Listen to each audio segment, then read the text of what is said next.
Hello everyone, I am Sarah Travagline and welcome.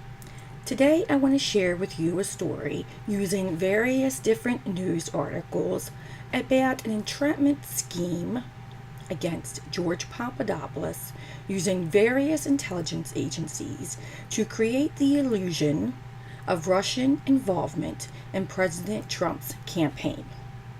So the first article I want to share with you is from the Daily Sheeple, and I'm going to kind of work from what's been coming out recently and work my way back to an article that I wrote and some investigating that I did over the summer of 2018, which I think some of the things that I found in that article may fill in some of the gaps and questions that we have, or maybe it will even lead to more questions about what exactly was going on and the different entrapment schemes that were being put in place to make it look as if people were involved with the Russian government so that they meaning the FBI, CIA, and various intelligence agencies, CYA, covered their ass on the unlawful spying that they were doing prior to President Trump being elected.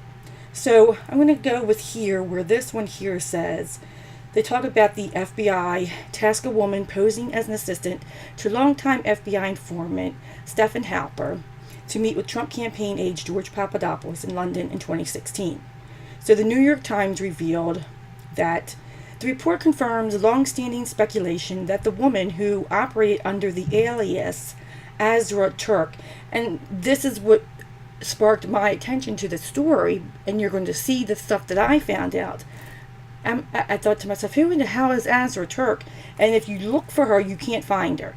And of course, the excuse for that will be that, well, she's works for the intelligence agencies. All of her information has been scrubbed. This is a made-up name. I don't even know that this person even exists. But I do know some names of people that really did exist.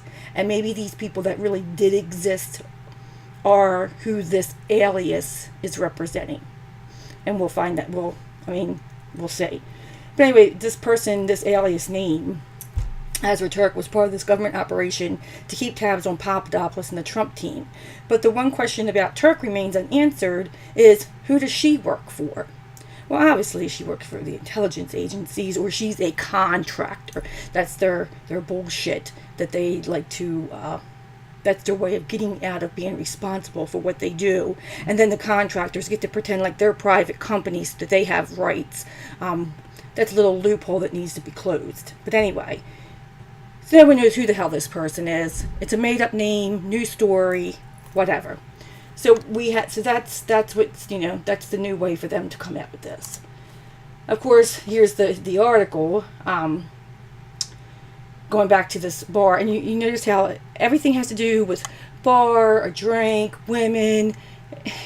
And if you also notice, whenever there's scandals or people are losing their positions, it's always over sex scandals. Always over being involved in sex scandals. And they always seem to have the information or dirt on all of these people. So it makes one wonder, is the requirement to work for the government to be compromised to get the position in the first place? Because it seems like everyone in the government is compromised. But that's a side note. Anyway, so the American government's affiliation with the woman who said her name was Azra Turk, which we all know now is a lie, is one previously unreported. It's an previously unreported detail of an operation that has become a political flashpoint in the face of accusations by President Trump and his allies that American law enforcement and intelligence officials spied on his campaign to undermine his electoral chances. Last year, he called it Spygate.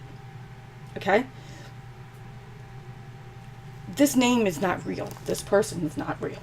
But whatever. So, last weekend, Maria interviewed George about Spygate.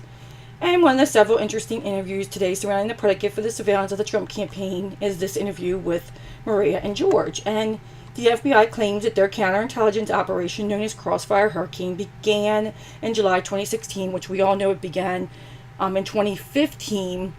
And it began we saw that information in the WikiLeaks emails that were released, showing that a spy operation was being done on every candidate that was in the race, and that Hillary Clinton even told her media counterparts to make sure they gave lots of coverage to the Pied Pipers of the 3 people that they picked up to be Pied Pipers, President Trump, and there was 2 other people that they had picked for media to give lots of coverage to, so when they took them down it was more dramatic. So the spying started in 2015. But anyway, then there's a timeline here, and I'll include all these links so that you can look at all this information. There's this long timeline that goes into all this different information. Papadopoulos has met with quite a few different people, and he has quite a few different connections, and I'm not quite sure about him, and I'll just leave it like that. But he has a lot of connections with the Israeli embassy, and it seems as if Papadopoulos gets this call from Christian Cantor, the Israeli embassy, wanting to introduce his girlfriend Erica Thompson, an Australian embassy aide, to Ambassador Alexander Downer. And I find it quite interesting, and you'll see a pattern here. Alexander Downer has an aide, Erica Thompson. She's the Australian embassy aide to Alexander Downer. It's interesting how all of these outside influences, so this is Australia outside influence, has these aides, and it seems like they all tried to set their aides up with Papadopoulos. So Alexander tried to set Papadopoulos up with Erica through Christian from the Israeli embassy contact. Okay? So just hold on to that. So now let me go to my story that I wrote. This is interesting. So Mifsud, because my question was, where is Mifsud? Because he went missing. He was MIA. And there was even reports that he was killed. So he went into hiding. So I said, so I went and found some information on him. So I'm going to just read this to you, because this is a report that I wrote. Mifsud strongly denied claims that he was associated with Russian intelligence. He even told an Italian newspaper, the Repubblica, that he was a member of the European Council on Foreign Relations and the Clinton Foundation. You don't say. Huh. In fact, the picture below of Joseph Mifsud, and we can make that bigger. Let's go to this. The picture below of Joseph Mifsud is with Claire Smith. Claire Smith, this strongly suggests that Mifsud has a direct connection with UK intelligence, not Russian intelligence. Claire Smith is a known member of the UK Joint Intelligence Committee, a supervisory body that oversees all UK intelligence agencies. Claire Smith is standing with Joseph. Here's Joseph, and here's Claire, standing with Joseph Mifsud on the left side of the back row, right? According to the initial indictment on March 24th, less than a month before the migration lecture, Mifsud reportedly introduced Papadopoulos. Now, Mifsud's introducing Papadopoulos to somebody, to a female Russian national in London, where they discuss arranging a meeting between the campaign and the Russian leadership. So here's another timeline going on how the different things were being set up via email and etc. And again, I'll put this in the notes so you can read it. But let's get into this. So in the interview with the Republica referred to earlier, Mifsud states that he did talk to Papadopoulos via email and met with him 3 or 4 times. As the indictment says, he says that his role was to facilitate contacts between officials and unofficial sources to resolve the crisis, and that he proposed contacts from several different areas before they chose Russia. He also claims that the idea that he gave Papadopoulos dirt on Hillary Clinton in the form of thousands of emails is nonsense. Mifsud said that this is a direct quote from an interview with an Italian newspaper, and that he only knows one Russian, and I may pronounce this incorrectly, but Ivan, I don't know if it's Timofeev or we'll just say Ivan, the director of the Russian International Affairs Council, which is based at the Russian Ministry of Foreign Affairs. He told the Daily Telegraph on Tuesday, and this again is a few months, no, this is over the summer, that this is the man he introduced Papadopoulos to. Now, this does not square with the indictment, which says that Mifsud brought up the fact that the Russians had dirt on Clinton to Papadopoulos and introduced him to a female Russian national. Again, I will put this in the notes and you can look at the indictment yourself. In fact, Mifsud refers to this woman in the Republica article saying, this is what he said, this is what Mifsud said, she's just a student, a very good-looking one, whom Papadopoulos had an interest. It's very different from an academic one. It is also very different than a female Russian national. Julian Assange, on March 22nd, 2018, sends out a Twitter. There is something very odd about the Joseph Mifsud story and the role of the UK in the 2016 United States presidential election. Donald Trump sent out a tweet October 31st, 2017, talking about Papadopoulos came to the campaign. Few people knew the young, low-level volunteer named George, who was already proven to be a liar. Check the Dems. So let's look at this a little bit. So George Papadopoulos and his wife, Simona Maggianti. At this time, I'm wondering who she is. Okay, but whatever. So Papadopoulos and his then fiancée, Simona, worked for Mifsud at his London Centre for International Law Practice. Maggianti states, I knew something was wrong from the first day I arrived there. Maggianti revealed in an interview earlier this month with the Business Insider, it all felt very artificial. I had worked in real diplomatic environments, and this didn't feel that way at all. I never even had clarity about who Mifsud actually was. But she worked for him. Maggianti also conceded to The Guardian she may have been inadvertently involved in a Russian intelligence operation. Despite her insistence, she was not involved in Mifsud's other businesses. Why did she say that? This new report also reveals Mifsud used his University of Stirling email address to communicate with Maggianti discussing businesses relating to the LC, London Centre for International Law Practice. One particular email sent from Mifsud's account, and I have the account here, shows him arranging to meet with Maggianti following a trip to Russia. I hope you are fine. I was in Moscow. Now I'm in London. Can we meet in person? I'm here until Tuesday night. The extent to which Mifsud used his Sterling email address to conduct his business, or whether he contacted other employees such as Papadopoulos from the account, is currently unknown. Maggianti was a key witness in special counsel Robert Mueller's investigation of Russian interference in the 2016 United States general election and testified to the FBI earlier this year following a subpoena. If Maggianti is a female Italian national, then who is the female Russian national student mentioned in the court records? So, the only connections made are listed in the footnote at the bottom of page 4, and this is what it says. Defendant Papadopoulos later learned that the female Russian national was not, in fact, a relative of President Putin. So let me stop right there. I truly believe that the media and the United States government think that the American people are totally stupid and that we all suffer from dementia. Because remember, go all the way back to the beginning of the Papadopoulos debacle.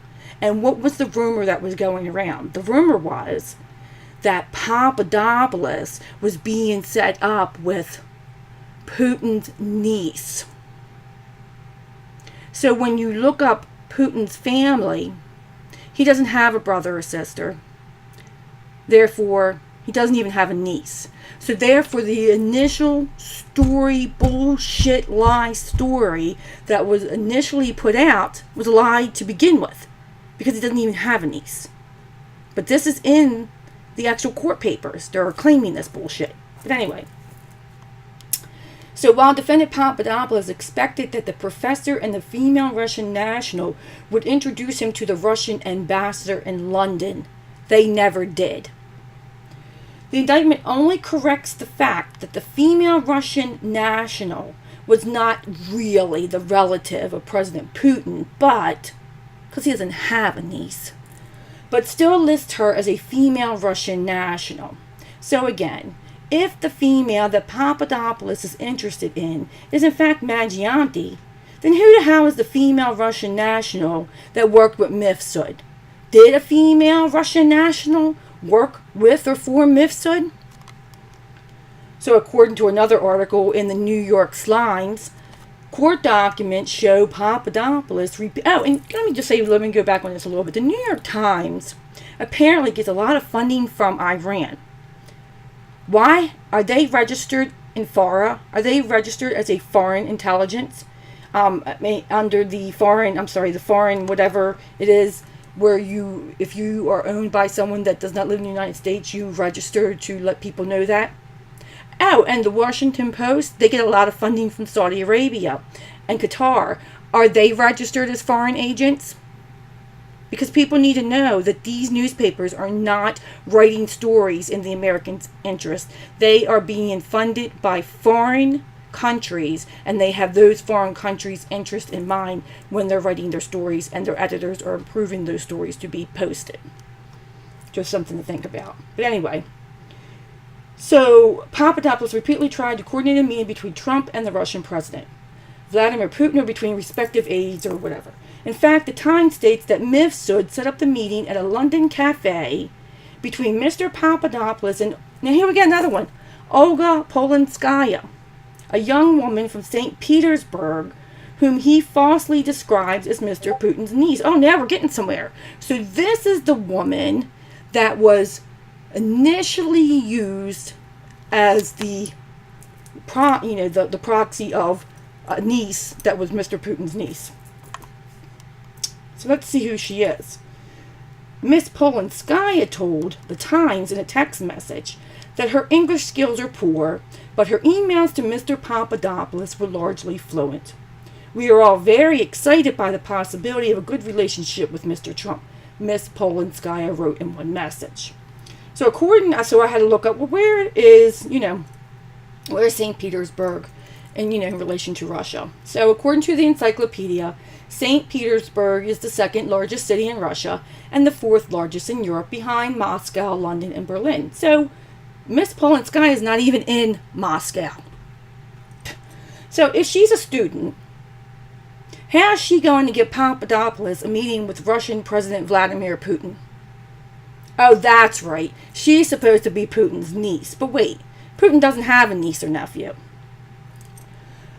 The New York Times also states Mr. Mifsud connected Mr. Papadopoulos to Ivan, a program director for the prestigious Valdi Discussion Club, a gathering of academics that meets annually with Mr. Putin. Oh, so Mifsud goes to an annual meeting where a bunch of academics meet, and Mr. Putin might... the program director for that, that creates that meeting with Mr. Putin, might have some contacts with Mifsud, so Mifsud now is a Russian agent. So everyone that goes to this prestigious discussion club once a year that's hosted by Mr. Putin is a Russian agent? No, but that's, again, lies. Records suggest that, this Ivan, who's been described by Mr. Mueller's team as an intermediary for the Russian Foreign Ministry. He's an intermediary because he sets up the meeting. He's setting up meetings. Discussed the matter with the ministry former leader, Igor S. Ivanov, who was widely viewed in the United States as one of Russia's elder statesmen. Okay? Curiously enough, so during my research, I find this little beauty. This is a little story from 2014 about Mifsud. He did not exhibit any special interest or expertise in Russia until 2014, when his academy was beginning to stumble financially. It was at this time a 24-year-old Russian intern, Natalia Kukdavova-Jamram, turned up in his office with an improbably impressive resume. Fluent in Russian, English, German, and Chinese, Miss Kukdavova-Jamram had worked in the Russian government as a legislative aide and would move on to a Russian state newspaper. Both Mr. Mifsud's lawyer and Miss Kukdavova-Jamram declined to comment. Mr. Mifsud did not respond to the messages. Miss Kukdavova-Jamram introduced Mr. Mifsud to senior Russian officials, diplomats, and scholars. Was that because she was his interpreter? Despite Mr. Mifsud's lack of qualifications, she managed to arrange an invitation for him to join the prestigious Verdi discussion club. How convenient. She just happened to get him in to go to this yearly meeting where a bunch of assholes go. Oh, isn't that nice? Another bunch of asshole meeting. An elite gathering of Western and Russian academic assholes that meet each year with Mr. Putin. Well, isn't that convenient? Because now we got a connection. We really don't, but that's how they work. So in the story above, 24-year-old Russian intern Natalia Kukdavova-Jamram introduces Mr. Mifsud. Now she has to introduce because she's his interpreter, but anyway, to senior Russian officials. So that will make her about 27 years old in 2017, or 30 if a reporter's just guessing. Somebody's just guessing. Now, here's something that's interesting. In this story, and I'm going to go over to my iPad here, that was put out by the New York Times. The FBI, the news story. FBI sent investigator posing as assistant to meet with Trump aide in 2016. Well, people were talking about that this woman that has this fake name, Azra Turk, was about 30 years old and was this blonde bombshell, but no one's seen a picture of her or knows what she looks like. And they suspect that that's just a cover name. That's really not her. So, could it be that this Azra Turk is really Natalia Kukdavova-Jamram, the interpreter for Mr. Mifsud? Maybe. So in 2017, the New York Times says, Mr. Mifsud introduced Olga Polinskaya. Now remember, Olga Polinskaya, so we don't get confused, she's the student. Remember that student that was supposed to be Putin's niece in the indictment against Papadopoulos? That's not. A 30-year-old Russian from St. Petersburg, and really was a former manager of a wine distribution company to Mr. Papadopoulos as Mr. Putin's niece, which she wasn't, according to court papers. But Mr. Putin has no niece. Here's a fun fact. Let me just add this to the story, because I get a little sidetracked sometimes when I'm writing stories. Olga is a nickname for Yulia, Natasha, and Natalia. Huh, coincidence? Just fun facts. So why did Miss Polinskaya's brother come forward and feel the need to say, hey, wait a minute, Miss Polinskaya was only in London to discuss a possible internship, and that her English was really bad. She's not Putin's niece, and she wasn't there to set up any meetings between Putin and Papadopoulos. Hell, she's a student. She was trying to get an internship. And if you remember, Magianti worked for Mifsud. Look, this is a place that people at university worked. So, she's a student. It's a university. He's in charge of some of the classes there. Anyway, so Miss Polinskaya did not respond to emails from the Times this week. After Politico identified, now again, remember the sources. A lot of these people at these papers are liars. They're paid liars. But they put a little bit of truth here and there. So we as critical thinkers, because no one tells us the truth in the United States anymore, we have to take bits and pieces from everywhere and try to come up with the real story, unfortunately. But anyway, so taking that into account.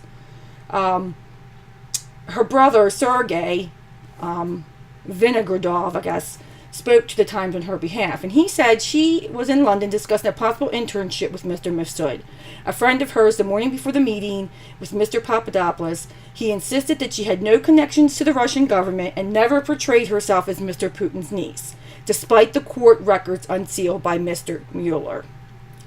He said that she only exchanged pleasantries with Mr. Papadopoulos and that she understood only about half of the discussion between Mr. Mifsud and Mr. Papadopoulos. He shared a text message from her in which she explained to him the reason, because my English was bad, she said.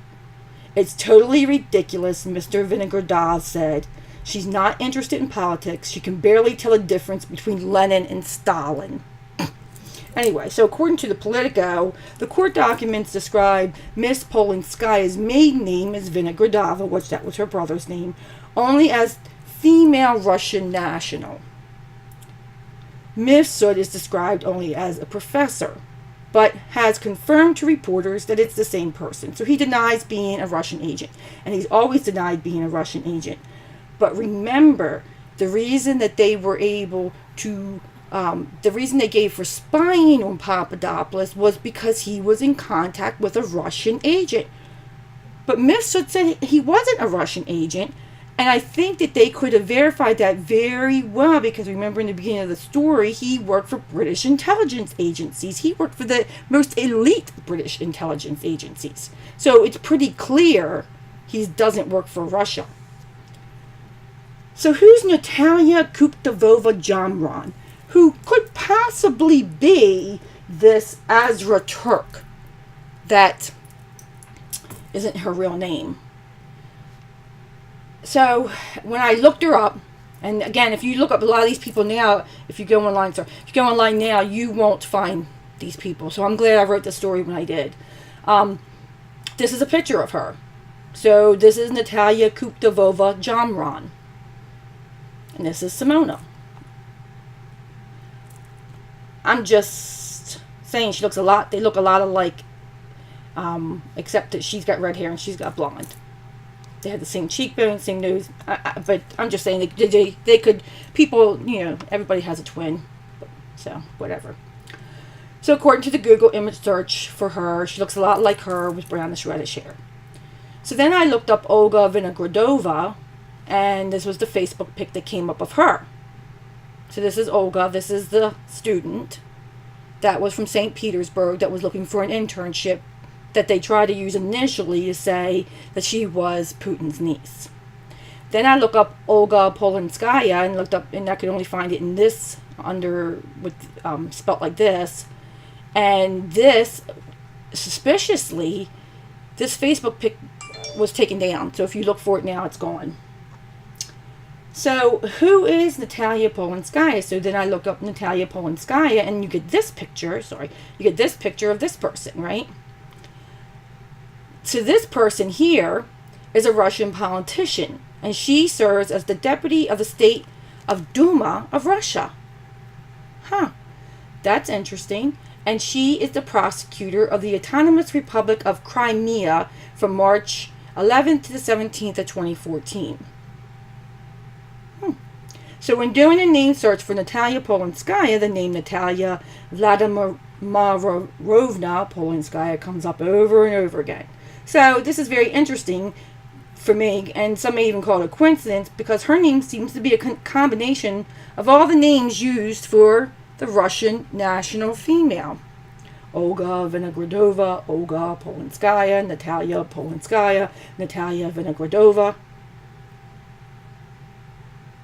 Maybe it's just a coincidence. Anyway, many stories have been printed about this alleged meeting between George Papadopoulos and a female Russian national. But not one picture of George Papadopoulos and this alleged female Russian national together can be found anywhere.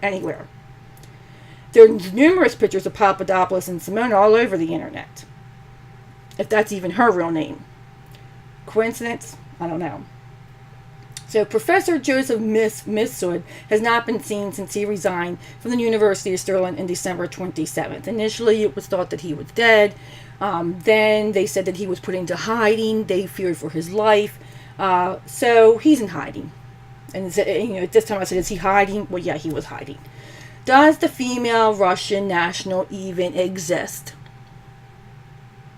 Well, a Russian student from St. Petersburg existed, but she was looking for an internship. And there was this person here that was Mr. Mifsud's interpreter, and her name, if it's real, was Natalia Kuptevova Jamran, and she worked for Mifsud as his interpreter. So maybe she's this Azra Turk with her hair dyed. I don't know. And then, is a European Italian national agent trying to set up Russia? Because, or a British agent, because either Mifsud's part of it and he's going along with the fact that he's a Russian national, or he is working for Russia and working for British intelligence and Italian intelligence. He's a triple agent. And if that's the case, no wonder he went into hiding. But the story's got a lot of holes in it, a lot of unanswered questions. And perhaps the future really will prove the past. But maybe, I could be wrong, but maybe this Natalia Kuptevova Jamran really is this Azra Turk, maybe, who really was just an interpreter that worked for Mifsud. But I'll let you be the judge of that. Have a great day.